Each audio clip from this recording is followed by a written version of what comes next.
is a legend of one man who persuaded his friends to watch every Godzilla movie ever made. This world is on the brink of destruction.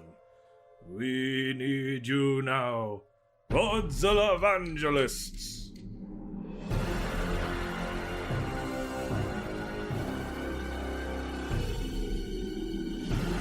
Godzillavangelists, a Geek Stew Network podcast, produced and hosted by Ryan Sargent, featuring Sam Schlenker and Joanna Brodecki.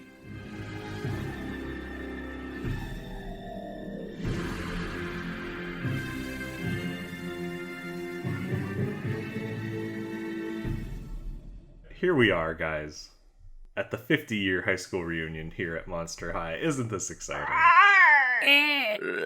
Guys, let's talk about the one thing that's on everyone's mind. 50 years ago, on the eve of graduation, Kong and Godzilla, they had that big, nasty fight. Everybody watched it. Oof, that was a blowout. There's still some tension. They haven't walked up to each other yet and said hi. And I'm wondering if things are going to get ugly again. I am certain that they are. In fact, I'm placing bets on it, and I better make some cash. Who have you put money down on? Kong, obviously. You all know me.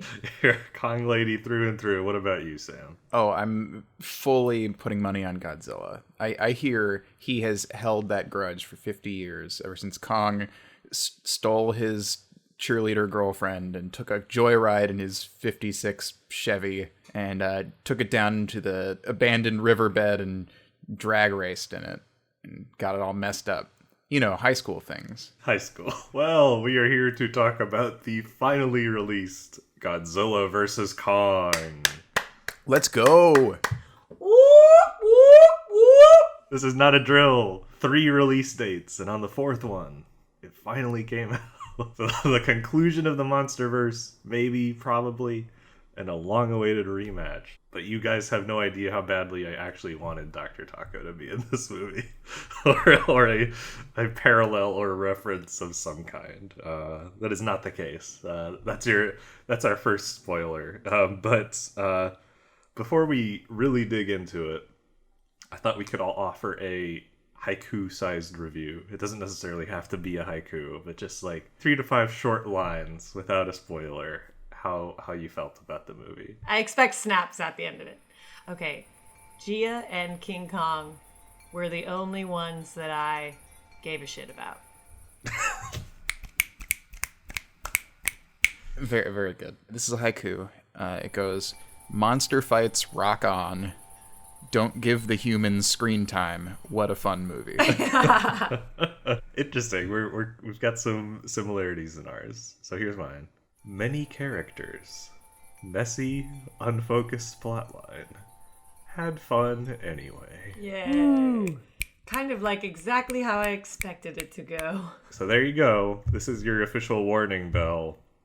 If you want to see the movie unspoiled and haven't, this is your time to get out. Leave now with just these poems in your heart. Yes. Go with whimsy and grace. Here we go. Spoiler time. Yes. Yeah.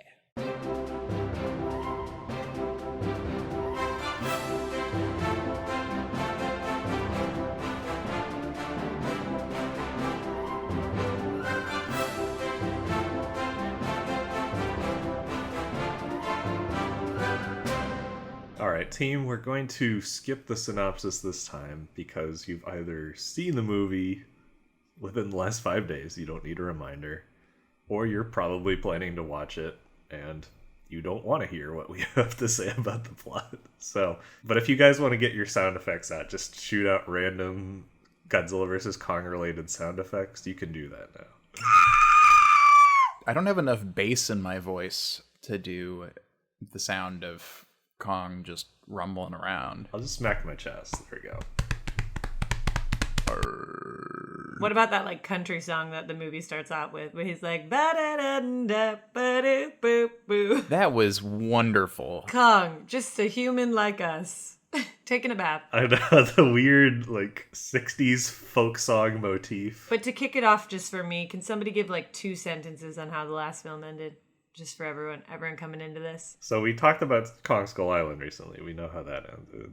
But Godzilla King of the Monsters. Mothra sacrificed her life to help Godzilla kill King Ghidorah. And then all the other monsters around bowed down to him. Oh, right. The bowing. He was the king of the monsters. He was hailed as humanity's protector. Then in the post-credit scene relevant to this, these black market traders sold Ghidorah's head to the eco-terrorist. Which is very strange, actually, considering where it ends up. I didn't think about that until just now. I have some theories on that. I don't think you are supposed to think too much about it. That much is very clear.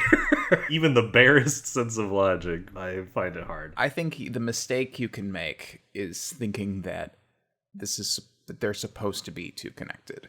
Like I think that it's like it's less like an MCU movie and more like a James Bond movie where it's kind of like, yeah, there's like a little bit there, but like every new person who comes on, every new group that comes on gets to take some liberties. That's the way I see it. Or, ironically, like the 60s Godzilla movies, where you could trace, like, Godzilla's fate, but it was always a new set of characters. I suppose you could say that this is like other Godzilla movies, yes. Sam, did you have a comment about Millie? Millie's mom sacrificed herself because she was an empathetic terrorist, I guess. And then so they very clearly were like, well, we should, keep... I think that the last one was... The intention was that Millie and Kyle Chandler would be kind of like sort of recurring characters in this loose universe. I don't know that they had a lot... There's not a lot to them. So this movie was kind of like, well, we have them, but I don't know that we have much for them to do / I don't know that they're the most interesting. Coach was probably on set for like 3 days max. They were like, listen, Coach, we'll just fly in for 3 days. It'll be really easy. And you know what? He's a good actor. His 3 minutes really, he shines bright. As long as we're talking about Kyle Chandler, very bizarre. I was telling my mom we were going to watch this, and she was like, who's in it?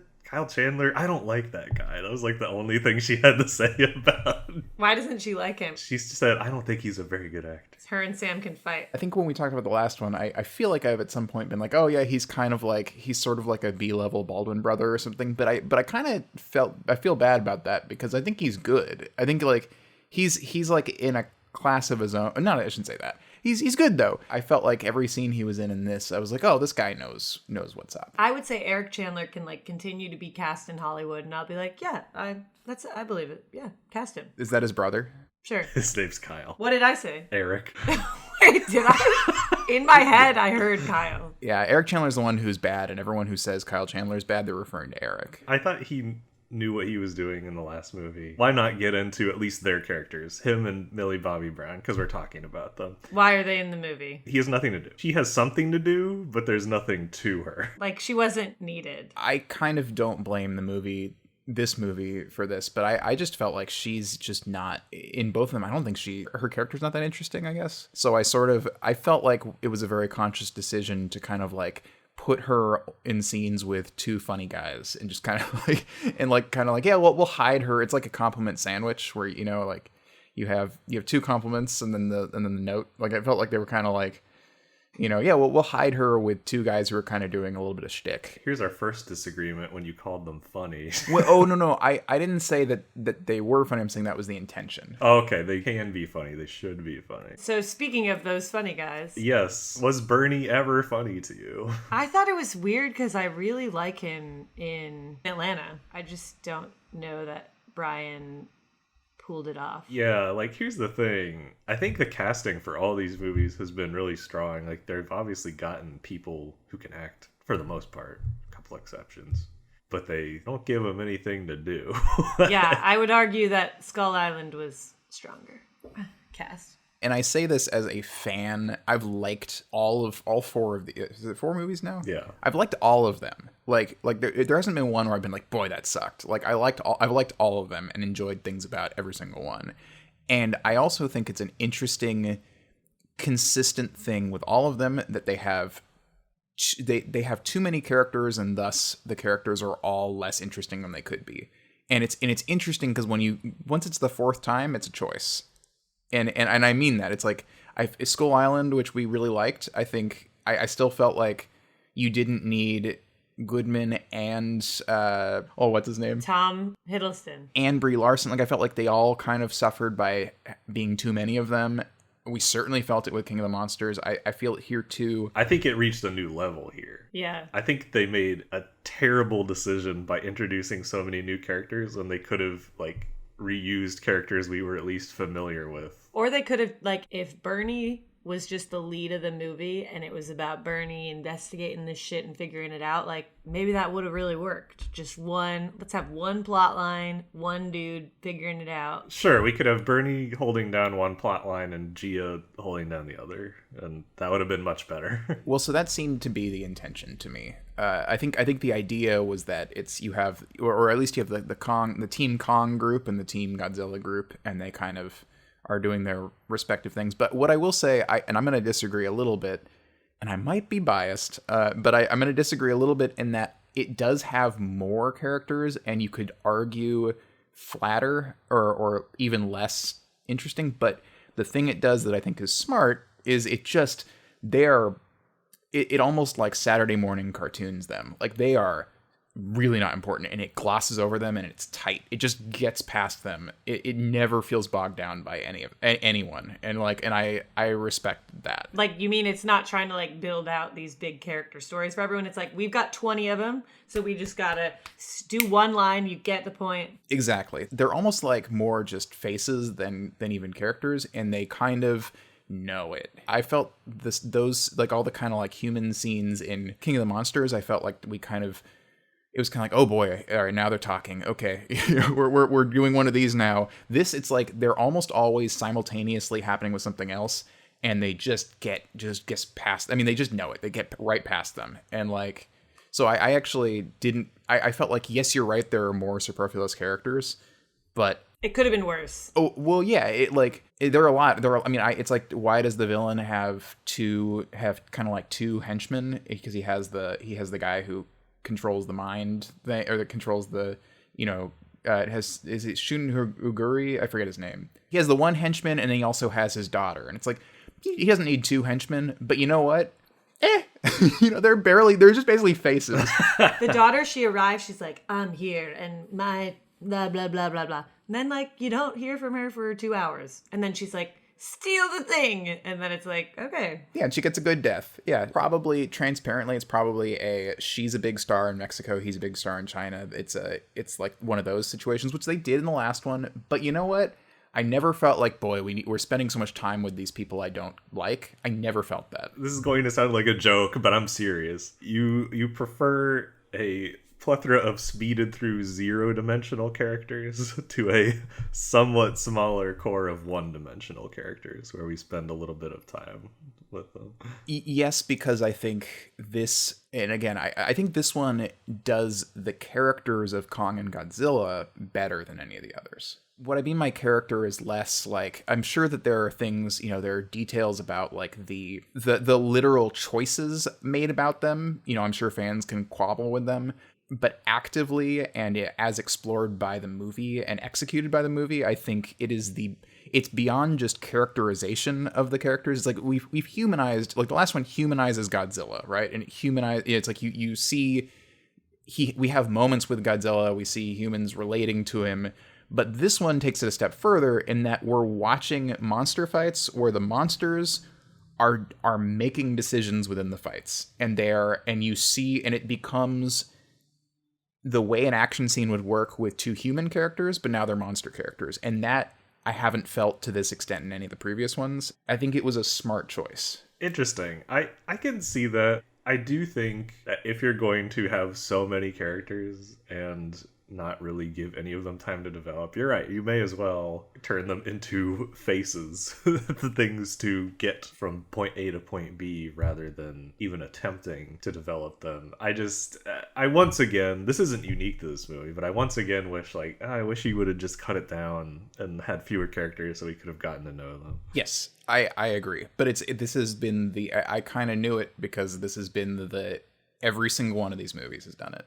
And I would rather spend, 5 minutes with Alexander Skarsgård in this movie being, I don't really know much about him, but like I'd rather spend the 5 minutes with him than the 35 minutes with Aaron Tyler Johnson in the first one, where I don't really know much more about him. That's true, but I think the first one is the worst one because they had a chance to develop characters and they bungled it, as we talked about. Go listen to our 2014 episode for details. And here's a question, and I mean this. Has there been a character in this series that has been as interesting and linked to the monsters and as interesting of a way as the little girl in this movie who can communicate with Kong? No, Gia is the best character these movies have presented, frankly. The best. And such a great little actor. She's really good, and it's a really, really smart choice. So for all of the character criticisms, that completely grounds this movie. The fact that and then the fact that Kong can communicate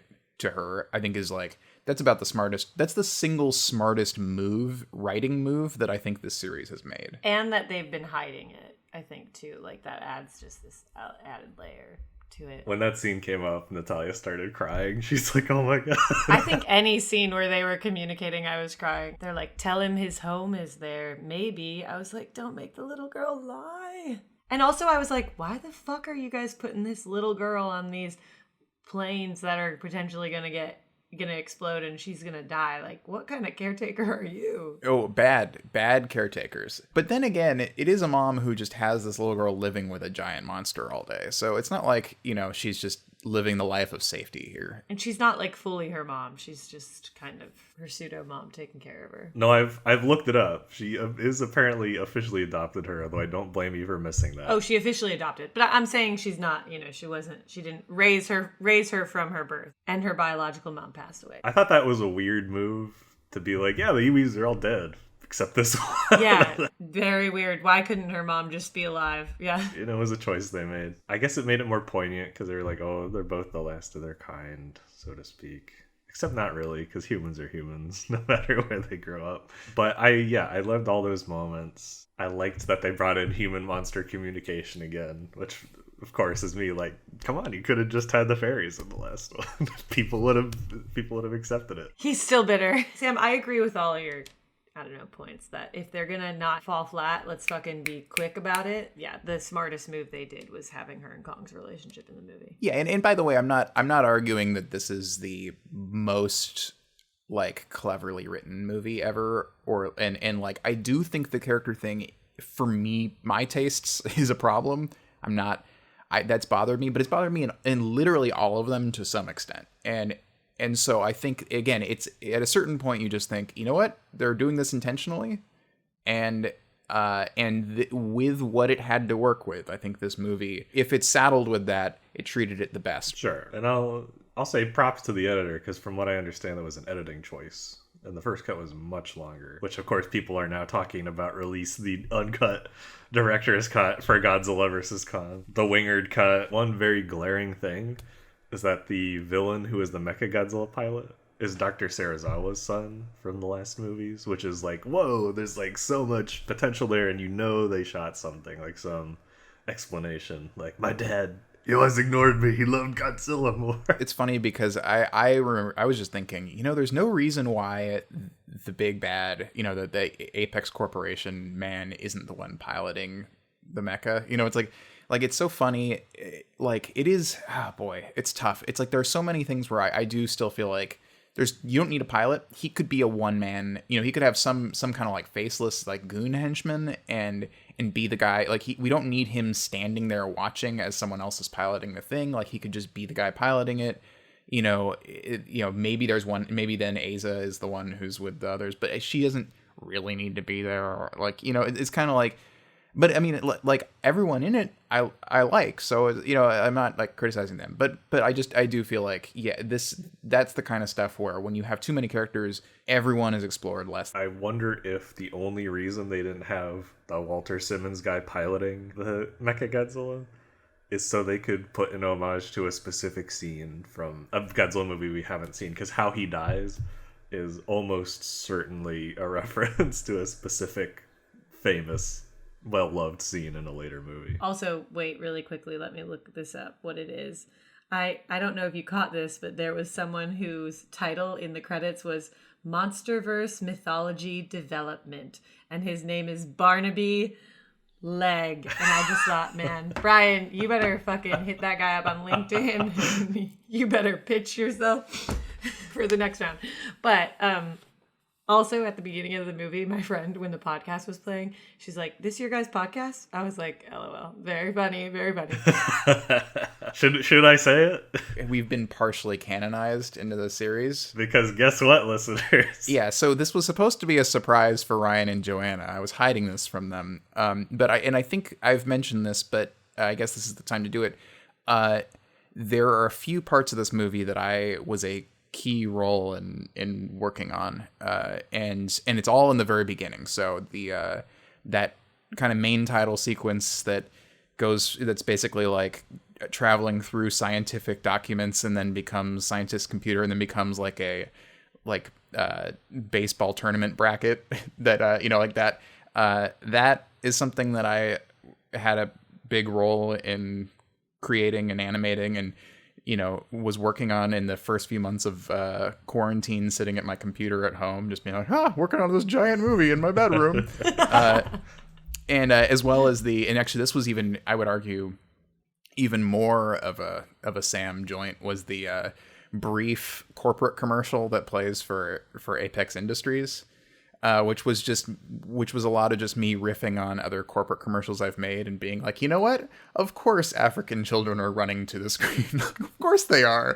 This is an evil corporation. Point of this that I'm getting to is that I am an uncredited voice cameo in this film. I show up briefly. I was wondering which one you were, which line was yours. I couldn't hear. I was like, he's doing his British voice. Yeah, it's kind of like not a good accent. Do it now. Do it now. Just do it because it moved fast. I want to listen again. Yeah. So and I didn't know if I would make the final cut. It's one of those things. I knew I was in the final. I knew I was in the final cut. I didn't know if I was in the final mix. But I was. So that's very exciting.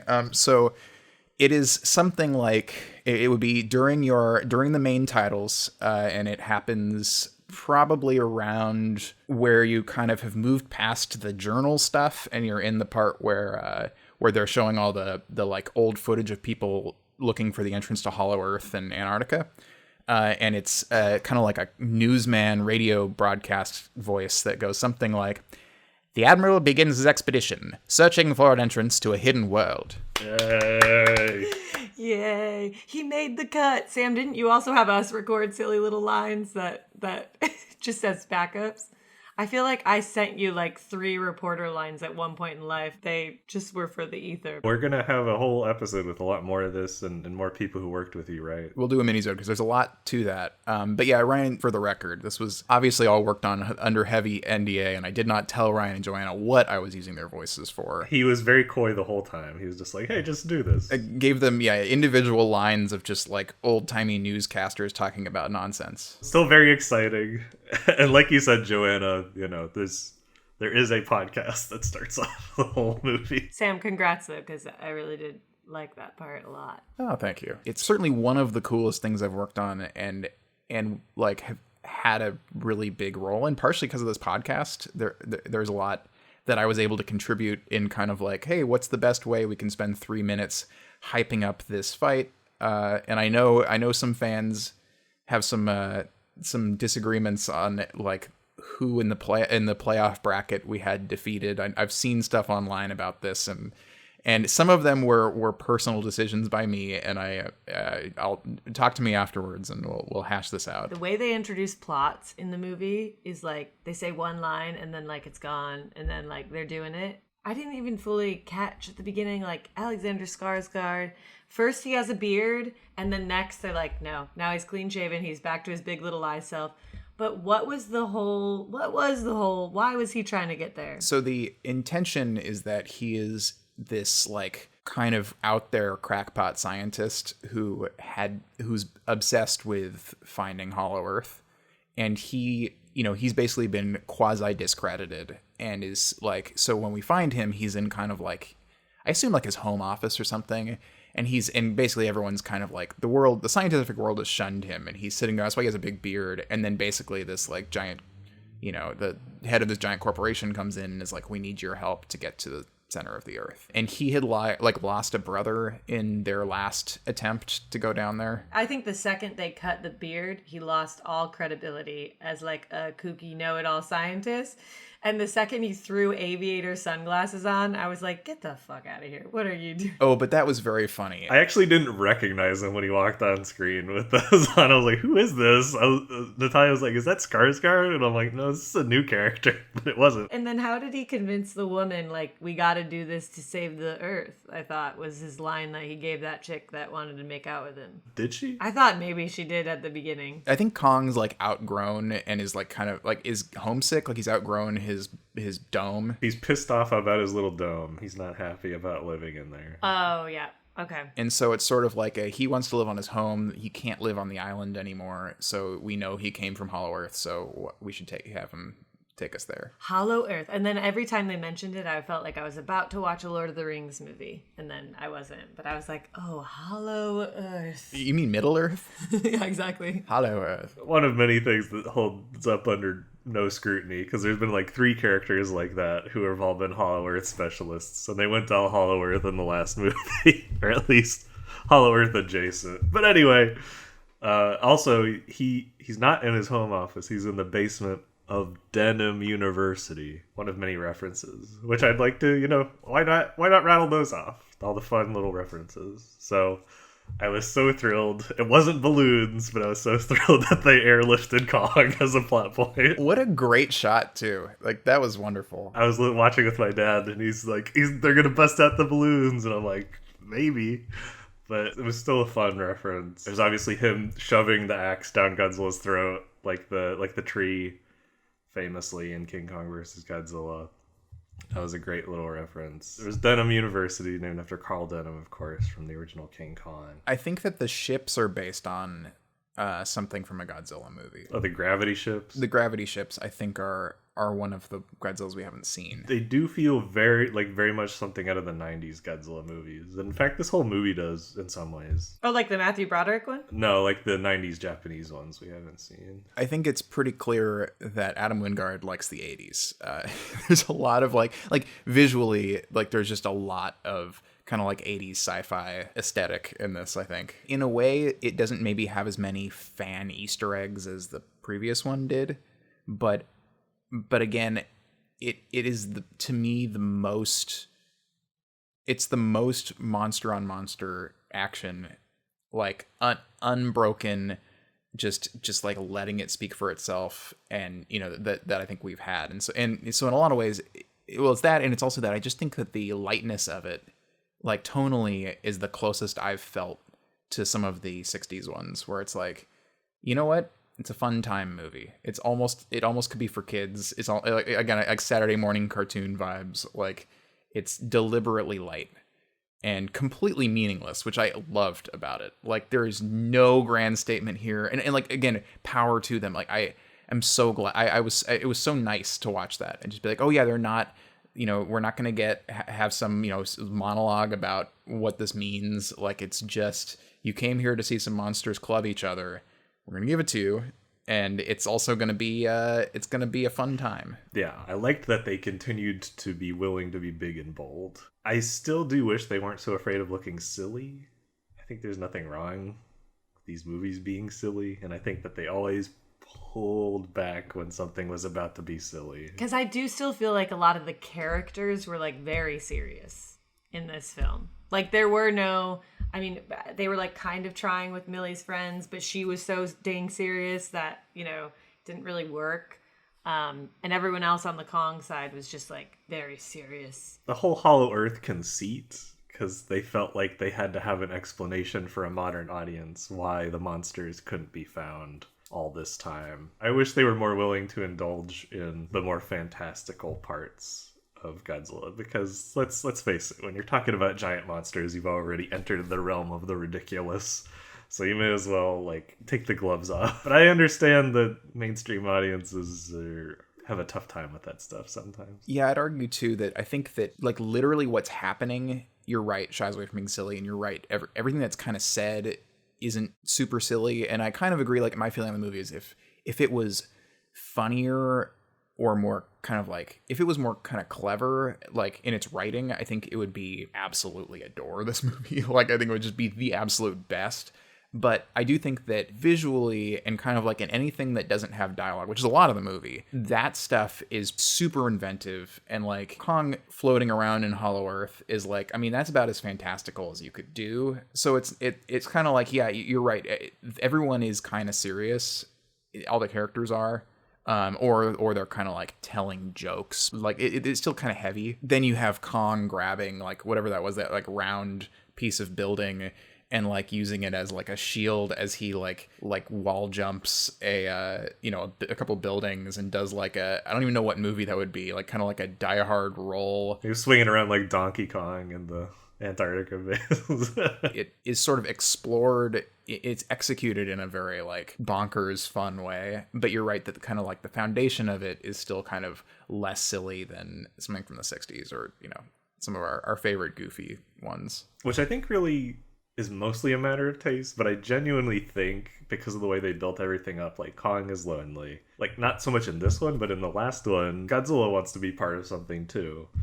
I genuinely wished at the ending they had like brought them together more, or at least had Kong like find like other monsters he could be pals with in Hollow Earth, because I thought it was a bad move to have him like on his own when the whole idea was like he wanted to not be on his own anymore. I thought the interaction between the two monsters at the end was like pretty fitting given this long storied past they have of fighting. Like them just being like, we're not even gonna say now we're pals, we're just gonna be like, okay, this is where we are, we're just here, we don't have to try to kill each other.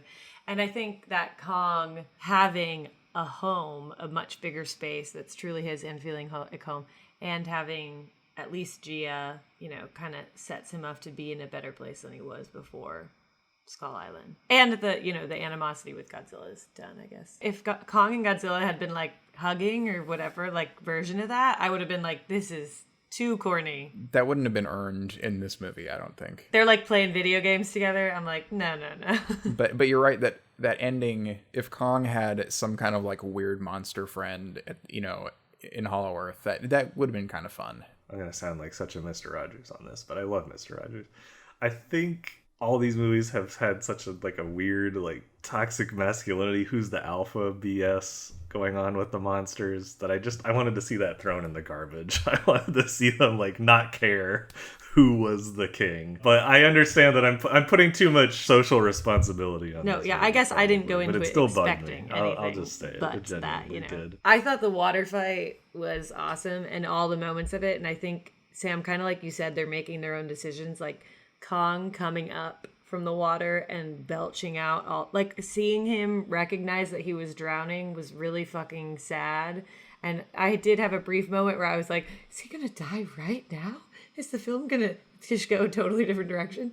And then him laying there playing dead or whatever he was doing, I don't know, but like I love Kong. I guess that's really all I can say about it. I don't blame you. I really liked how they emphasized how the two monsters are different, both in how they think and how they fight. I'm a fan of the intelligence plot behind the eyes Godzilla, but I appreciated that they wanted to throw him into contrast by making him a little bit more instinctual. So you consistently see him like making these spontaneous snap decisions, which is sometimes advantageous and sometimes not, whereas Kong can plan things out and like sort of attempt to trick Godzilla. I liked that there was a contrast in those sorts of things. As much as I wanted to see King Kong win the fight, just so everyone online would get incredibly angry, I think it also made sense that they led Godzilla to being the winner because of that. I think they made him just, he's Godzilla. He's unstoppable. I did have a thing too throughout the movie. Whenever Godzilla wasn't in the shot with Kong, I was like, Kong is definitely way smaller than Godzilla.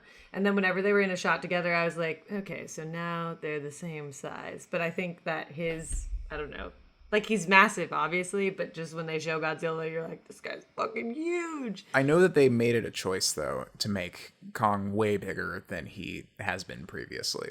Like, he's real big in this. And so I think the intention is that they're at least in the same weight class. But yeah, I mean, yes to what you're saying, and that's kind of my point about what this movie does the best of these, is like the fact that we visual storytelling or watching them, like you said, like Godzilla making snap decisions, and sometimes they don't actually help him, and and Kong planning out like that. The kind of stuff is actually like is pretty high level. It's like that's like pretty impressive that it pulled it off and does it so well. And I also think super smart choices of how to just change, like good action filmmaking, like environment, changing the stakes and advantage and disadvantage of each sort of like fight scene. So it's like the first one is not an all out brawl of two, heavy hitters. It's one is that, it's on Godzilla's turf and it's Kong surviving.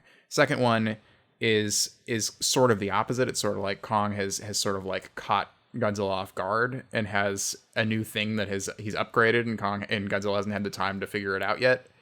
And then again, yeah, they end up having to work together, and I just think like smart. Oh, and also the environment with all the buildings in Hong Kong is a big advantage for old Kong boy. It was just a cool background. It reminded me of the Godzilla video games. Actually, there are a lot of like them that looked like that. This like high contrast neon lights. I think the fight on the carrier in particular looks good, despite it being daylight. The one at the end.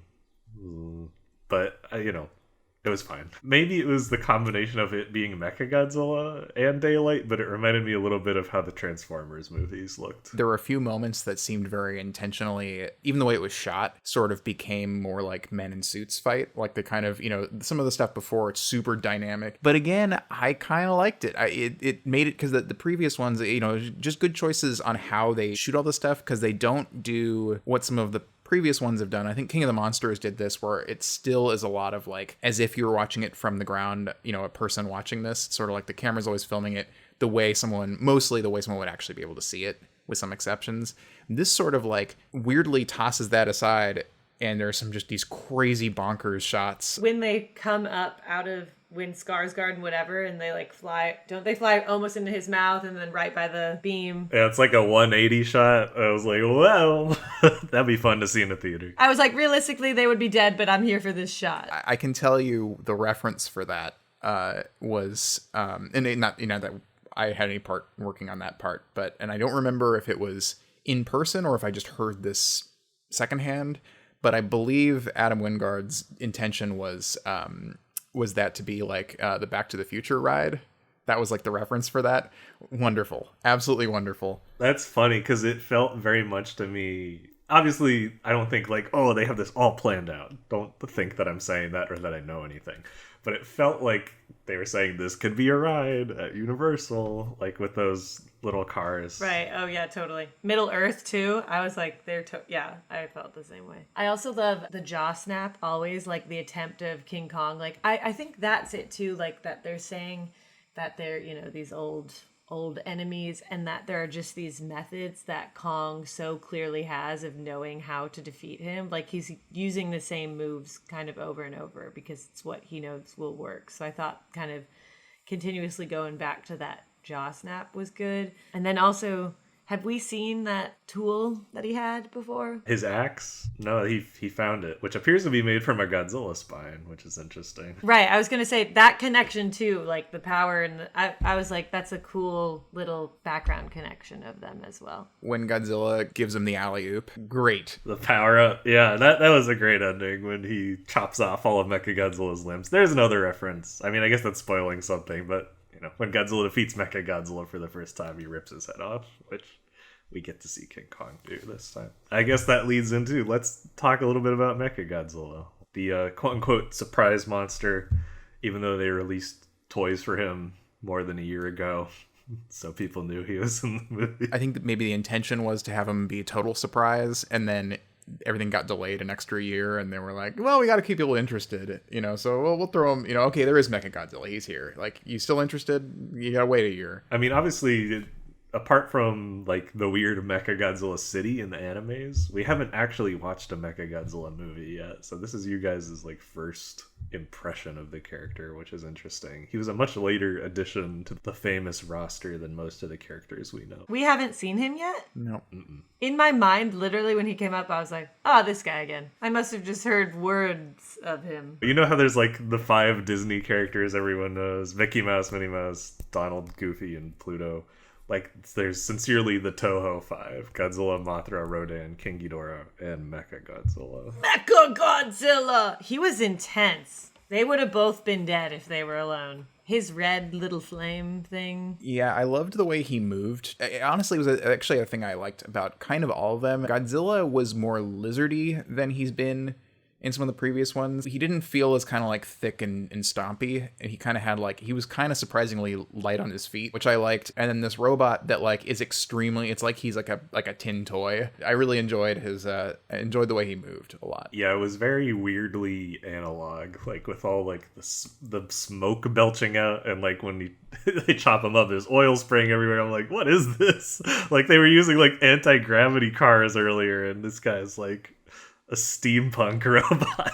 But it made it more interesting to watch. Him killing the skull crushers when they were like doing that test. That was awesome. The green slime. I like that there's little skull crawler callback, and it was creepy like seeing them in the egg sacs. Not my favorite Mechagodzilla from a design or origin standpoint, but I like the role he played in the story to, you know, like bring them together. I'm a sucker for the hubris of man message in Godzilla movies. Like, we should never forget that origin. So they like that they put a little bit of that in. In the fight with Godzilla and King Kong in Hong Kong, when Godzilla was, you know, had his foot on him, and that too, I'm like, oh, Kong knows he's gonna die right now. Like all the little eye moments I really was here for. But when he had his foot on him and he was roaring and nothing was happening, was that intentional, or had he like lost his charge for a second? I've seen a lot of people talking about that. Why don't they kill each other? Is it they like being enemies? It's like Voldemort and Harry Potter. They're like, you're meant to be my enemy. You keep me on my toes. Here's my thing.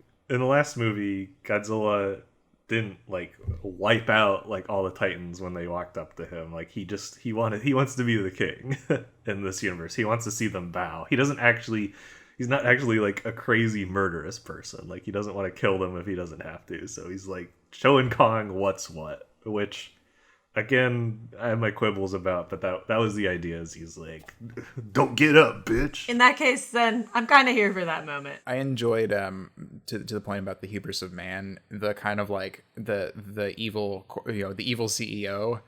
Like I liked Walter Simmons. Like I, you know, again, there's not much to him, but like I just found it fun. That was like a fun touch, was just kind of like, yeah, this mustache twirling guy, you know, who claims to be helping humanity, who's building a giant robot. Like it's just kind of like, I'm a sucker for that. Like, you know, just the circumstances of him I enjoy. I also enjoy that he looks and sounds nothing like someone whose last name would be Simmons. But what are you gonna do? I can give a little tidbit of insight here. So he shows up, and it's really hard. It's harder to see now in the kind of like final cut, but he shows up at the end of that corporate video. You know, where he comes in and there's kind of like the Apex logo behind him, and he starts speaking to the camera, which is very funny. And that, you know, that was them, like having him show up at the end of the commercial. And if you watch, his signature writes on at the bottom of the screen, like kind of like I don't even, it's so unlike what normally a corporate thing would do. It's like a Walt Disney type of thing. It's like a Walt Disney thing, and like a Walt Disney, you know, like signature comes on, and we and actually when Ed Baker comes back, we were involved in creating the signature for this guy, and we made it super pointy and villainous, like I think the closest references we had were, it was like a combination of Donald Trump and Adolf Hitler. Oh my god. But yeah, because there's a whole art to pointy and villainous signatures. So from the beginning, we were like, oh man, this is too fun. There's so many possibilities. There's a little Alfred Hitchcock in his signature too. There were definitely a lot of logic-defying moments. I mean, we could spend all day go over those. But one of my favorites is when G is talking to Kong and says in sign language, Godzilla, and Kong knows what she's talking about. Is very, very funny in an understated kind of way. Maybe she had a little doll Godzilla she had made before. Also, they chat. You know what I mean? Like they stay up late talking at night, Ryan. You know, they know everything about each other. That's true. Maybe they've pre-invented a Godzilla sign. Yeah, they have a bunch of inside jokes. It's not a huge negative for me. But the pouring the whiskey in the computer to like help save the day, it's a little corny. I'll just say I'm kind of defending it. I'm calling it out and also defending it. Thankfully it's not like the one thing that saves everything. You know what I mean? Like it's sort of like part of it, which is okay. But a little odd. Again, thankfully it's like just one part. But I did find that fun. I was like, oh yeah, all right. I guess yeah. You know, what are you going to do? That one point when they like came up out of something and they were like, I don't know, they were trying to do something for 2 minutes and they were like so obviously in the view of all these other people who worked there. And it was just like, what? Like, still, why did no one detect him? Like, I get that he worked there, but it didn't feel like strong enough that absolutely no one would detect them for that long. To the credit of that plotline, like them just on face value, them like stumbling through the more and more hidden rungs of this like evil organization is just like again, it's not like they did it in the most like the craziest, most inventive way, but like just that on its face is so much more interesting than like a bunch of people sitting in a ship talking. Sure, they were doing something. As far as like people going through a thing, like, you know, I thought that was like fun. It's like, yeah, like of course you keep finding more and more bizarro, like, you know, neon sort of like villainous lair things the farther down you go down this rabbit hole. It's like oh, that's great. Like again, not executed the cleverest way, but they don't get into it too much, and it could have been maybe even more fun. But hey, at least they're doing something. They're doing a thing that's in a Saturday morning cartoon way. Sam's like, let me state again. At least they're not fucking monologuing, okay? They're not monologuing, so I'm happy.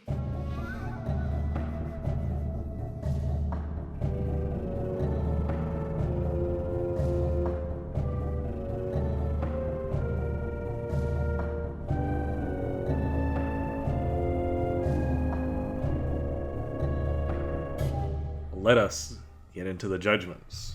If you haven't listened to an episode before, welcome. As Godzillavangelists, it is our holy duty to assign each movie its proper place in Godzilla heaven, hell, or purgatory in the middle, if it doesn't quite make one of those. So every episode we do this, we take time to evaluate where this movie should rest in eternity. So let's start out with Sam. I'm going heaven. I like the movie and I enjoyed it a lot. And I think there is an argument to be made, like if you get caught up in the way it's being, you know, the way that people are just so hype for it, you can kind of go like, it's weird that it's like so hype when it has these things that we've talked about for so long that are kind of odd. There are a few things though I'll say that I think it does better than at least King of the Monsters, if not all of the movies so far. And I think that the girl, you know, Gia is just wonderful and completely does so much for the movie. Just does so much for grounding the movie and giving us a point of contact. I think that the thing I kind of said about monster fights being they're fights that are treated as though humans are the ones fighting. It's classic like one-on-one action scenes where they have agency and they're making decisions, and we know so much about them through non-verbal cues and actions. Really, really high level like stuff. Like I want to give them all the credit in the world for that. And then I think that there is benefit to just kind of like just being tight. It just doesn't get bogged down in the character stuff. It has certainly not the most interesting characters, doesn't get bogged down. And I think the thing that we haven't said is that I think it benefits from the time it comes out, which is that the world misses giant blockbuster movies. We haven't had one in forever, so I think that might be part of why there's so much hype. I mean, we just saw it with Justice League, where people had so much hype for a 4-hour-long movie. Thank God this isn't 4 hours long. This is the perfect length. It's really well edited. credit to the group, the guys, credit to the guys. So for those reasons, I go Heaven, and I think it is if it's not that dissimilar from King of the Monsters in a lot of ways, those are improvements, and I think it's better. And I liked King of the Monsters, so here we are. And I wish I had seen this in the theater because I think it would have even maybe made it even more fun. So that's my take. You provided the perfect continuation for me. So I was gonna go last for drama, but we'll let Joanna close it out. So I'm gonna go. I agree. I wish I'd seen this in the theater. This is the only one I didn't. Although, to be fair, seeing the original Godzilla gave me a stress headache from how much I didn't like it. But the other two, I really enjoyed seeing in the theater. I wish I had seen this one in the theater. And you're right. We talked a little bit about this before the podcast. I was baffled and remain baffled at why the critical consensus is so much higher, why this is making so much better business than King of the Monsters when is a really very similar in a lot of ways. And I think you raised some good points that there are significant, but I would still call slight improvements. Like, as you said, Gia is a nice grounding for the movie.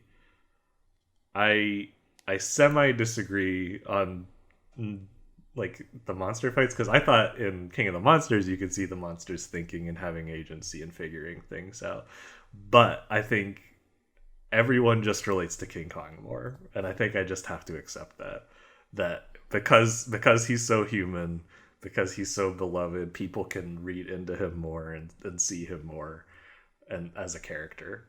And it makes me sad because I love all the other characters, even though they're much less humanoid, but I have to accept that I think people latch on to King Kong stronger than any other monster. That said, I'm still baffled. And I think that from the perspective of a Godzilla super fan, I still enjoy King of the Monsters more. I think that was more of a fan movie, and it has a lot of the same strengths and weaknesses, otherwise remarkably similar. But I think that Michael Dougherty was a through and through Godzilla fan and painted that movie with that brush, and I enjoyed it just a little bit more for that reason. That said, I still had a good time with this one. I thought the fights were great. I think that I've come to appreciate it more as we've talked about it. Like Sam, you've pointed out a lot of things that it did well. So I would call it a narrow heaven for me. Just made the cut into heaven. And I see so much room for improvement. That's why I can't enthusiastically call it a heaven movie, but I had fun. If you like Godzilla movies, I encourage you to see this. If you like silly but well-made blockbusters, I encourage you to see it. Without getting too much into it, I wanted to say a couple things to what you said. So the first thing is, to your point about this appeals more to Kong fans. I watched this with Mac, and she's seen a couple Godzilla movies with me, but she hadn't seen much of King of the Monsters. She's seen a little bit of it and hadn't seen the 2014 one. But once Godzilla showed up in this, she was like, oh my God, I love Godzilla. Like, this guy rocks. Like, his entrance, his look, the way he moved, I just want to say, I thought that the movie actually did Godzilla really well. Like, I liked him in this as well. And it's like, it's certainly different. It's certainly different. And it's more Kong. Kong's more the heart of the movie, but boy, I just thought it still doesn't, like, it doesn't just like kick Godzilla aside or be like, yeah, we hate him. Like, I felt like it did him well too. And she was, as an unbiased person, she was like, oh, this guy rocks. And I was like, wow, Mac, all right. You know what really, I think, made a huge difference for me? They took out the classic themes. They should have just used the classic Godzilla themes more. I loved Bear McCreary's score for the last movie. I'm not calling it bad. I'm not calling Godzilla's depiction bad or the score bad. I just think both of them were done better in King of the Monsters. I did not like King of the Monsters. And Very electronic Yes. in this, which I enjoyed. I liked the score in this, I but am a huge Kong fan, as we know. So I was excited and I really enjoyed Skull Island, like seeing that. And then my one friend who was watching the movie, this one, was like, I'm going to prep by watching some other Godzilla. I was like, listen, one day we'll have you on the pod, but sure, watch Skull Island. And he was like, wow, I love it. I'm going to put this one in, similar to you, Ryan, lower rung of heaven, because I don't want to give them too much, but the relationship between Gia and Kong I thought was really beautiful to showcase kind of over time. And I felt that, obviously it didn't grow a massive amount, but there was a little bit of growth and development even within that relationship throughout the film, which I thought was really cool. I thought the monsters looked great. I loved the fights underwater and in Hong Kong. And I thought Godzilla looked fucking cool anytime he was swimming around with his little glow up scales. I thought that all looked great. I thought Middle Earth, I thought it was really cool. Not Middle Earth, right? Hollow Earth, whatever. Hollow Earth. There was a part of me that was like, is this corny or do I love it? And I was like, I think I really, really love it. And at the same time, 95% of the characters you could get rid of and have the same movie. So that's why I can't really give them heaven, because come on, you guys could have had a much more focused, simple story that could have allowed for more character development, potentially more silliness that was just more clear, versus you being like, we should have this janitor who's he's working, he's sneaking around, and I don't know. But I didn't hate watching it, and I enjoyed watching it. I was gonna say, didn't hate is slight praise, but if you actively enjoyed it, then we're in good territory. I actively greatly enjoyed certain parts of it, so that's why it gets lower rung of heaven. But I still think, come on, you guys can do better. Let's see if they ever do. So how do you each rank the 4 MonsterVerse movies? Wait, can you name them again for me so I make sure I'm having the right one? It was Godzilla 2014. It was King of the Monsters, Kong Skull Island second, King of the Monsters, and now Godzilla versus Kong. After seeing them all again fairly recently, King of the Monsters was I don't know, 4 or 5 months ago, but still, I've seen them all pretty recently. I think Kong Skull Island is the best. I think they did the best job with it. It just feels like the most complete movie. King of the Monsters is second for me. I think it's great, stupid fun for Godzilla fans. This comes slightly after. More stupid fun, slightly less in my sensibility of stupid fun. And then Godzilla 2014 was not made right, but I guess I'm glad I kicked off all the rest of these. I would say Skull Island, it was, it still had a lot going on, but it was the most focused, simple story, which is all I'm ever looking for in a movie. And then this one, and then King of the Monsters, and then 2014, just, my God, I don't even want to talk about it. It's funny. I think since seeing them, 2014 has risen in my esteem a little bit, and King of the Monsters has fallen a little bit. And it's somewhat I would probably go pretty similar, but I think I would probably say Skull Island, this one, King of the Monsters in 2014, but those are pretty close actually for me now. And again, things have changed. I think all of them, to the credit of the people who've made them, I think all of them are really well executed. And I think all 4, knowing how much sort of license the directors are given, I think each one of them has put a very personal spin on the stuff, and you feel all of them in them, and I think, and that's very cool. And to the credit of the series, this isn't an MCU situation where it's there's very much kind of one voice who isn't the director of the movie who's really kind of putting their fingerprints on all of it. It's it feels like everyone's given room to kind of do what they do best. And so you feel it, and I love that about them, and to all 4 of the movies' credit. King of the Monsters, I think as a kaiju movie, I might say that this did a lot of stuff the best as a kaiju movie. Of I do really, really think that they kind of cracked the code of the monsters and the monsters fighting and being characters in this.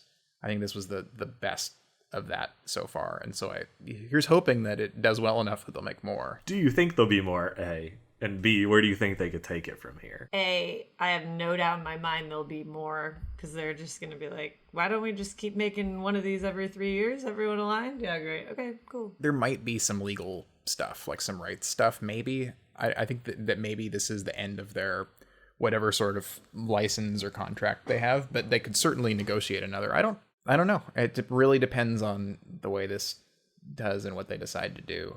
But I feel like they could... I don't know. I feel like they could probably Mothra it up. I think they could do 2 more. And then I think they run an issue of either falling out of the mainstream or becoming just absolutely terrible. But I think they could do a Mothra solo. And then I think they could do a Destroy All Monsters, like super duper mash them up.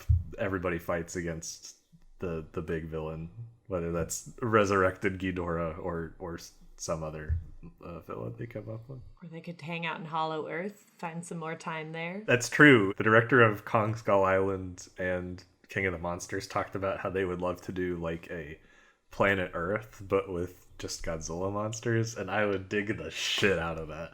They'll never make it, but I would watch. That might be my favorite of all of these if they made one of those. It would be pretty fun to do like a genre movie. I guess you could say the closest analog is like the 10 Cloverfield Lane situation, but like something where you make a movie about something totally different that just happens to be set in the world of giant monsters. I would love to see them get silly with it, but might never happen. One that they would never make, but I would think would be really cool actually, is like a remake of Godzilla versus the Smog Monster, like a hard-hitting climate crisis movie. That could be fun. All right, before we wrap up, I got a fan letter. This one's from Tyler B. You guys are awesome to listen to. I'm just now going through all of y'all's episodes, and I think y'all are great. I am an avid Godzilla fan, and I love giant monster movies. I hope to listen to y'all's show for a while. Yay. Thank you, Tyler. Nice. So nice. Thank you, Tyler. And you too could have your message or nice comment read on the show. Just send us an email, leave a YouTube comment on our YouTube page. And we love it when you share us with new people. Tell them where you can listen to us, which is Spotify, iTunes, Google Play, just about anywhere podcasts are provided, and it's all free. So share, leave a Apple Podcast review. It's easier than it used to be, and it really helps us. Subscribe to our YouTube helps us. Any and all of that. We'd love to share this big monster verse we've all created together with more people. Ryan, what are we watching next? So you'll see a really cool Godzilla vs. Kong behind the scenes soon. Obviously, it's just going to be about some of the post stuff, but there's really cool stuff in there. I look forward to going through and breaking down that opening sequence with you guys. So we'll go through that. We'll talk about the controversy with your bracket. I think we've teased this a couple times, but we're finally going to do Godzilla's Revenge / All Monsters Attack, which is almost universally hailed as the worst Godzilla movie. And we'll see why I disagree. It'll be our last 60s Godzilla movie. Although after that, we're going to do War of the Gargantuas. But yes, next time we're coming back with a classic Godzilla movie, and we'll talk about why it's so hated. So yeah, we'll be back to talk about that. But in the meantime, enjoy the new movie. Let us know what you thought. We'd love to see your messages. And keep spreading the word of Godzilla.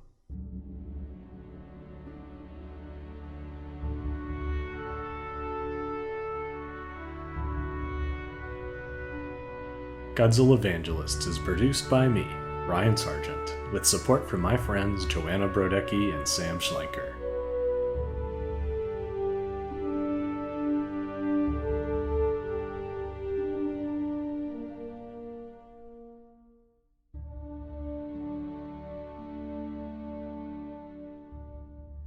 All our incredible music is composed by Robert Mai, and our wonderful artwork is drawn by Cassidy Stone. This episode was edited by the ever-capable Julia Waldman. Special thanks to our families, friends, and the talented artists who made the movies that we talked about today.